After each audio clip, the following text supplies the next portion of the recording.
পরম দয়াল পরম প্রেমময় শ্রী শ্রী ঠাকুর অনুকূলচন্দ্রের শ্রীহস্তলিখিত সত্যানুসরণ গ্রন্থটি পাঠ করব।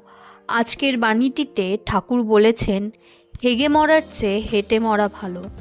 যে বলায় কম কাজে বেশি সেই প্রথম শ্রেণীর কর্মী। যে যেমন বলে তেমনি করে সে মধ্যম শ্রেণীর কর্মী। যে বলে বেশি কাজে কম সে তৃতীয় শ্রেণীর কর্মী। আর যার বলতেও আলস্য করতেও আলস্য সেই অধম। দৌড়ে যাও, কিন্তু হাঁপিয়ে যেও না। আর হোঁচট খেয়ে যাতে না পড়ো দৃষ্টি রেখো। যে কার্যে তোমার বিরক্তি ও ক্রোধ আসছে নিশ্চয়ই যেন তা পণ্ডু হওয়ার মুখে। কার্য সাধনের সময় তা হতে যে বিপদ আসবে তার জন্য রাজি থাকো। বিরক্ত বা অধীর হইও না, সফলতা তোমার দাসী হবে।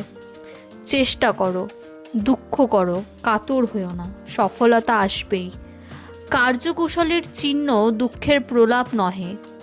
উত্তেজিত মস্তিষ্ক ও বৃথা আড়ম্বরযুক্ত চিন্তা দুইটি অসিদ্ধির লক্ষণ। বিপদকে ফাঁকি দিয়ে ও পরাস্ত করে সফলতা লক্ষ্মী লাভ করো। বিপদ যেন তোমায় সফলতা থেকে বঞ্চিত না করে। সুখ কিংবা দুঃখ যদি তোমার গতিরোধ না করে তবে তুমি নিশ্চয়ই গন্তব্যে পৌঁছবে, সন্দেহ নাই। জয়গুরু বলে আজকের বাণীটি এখানেই শেষ করছি।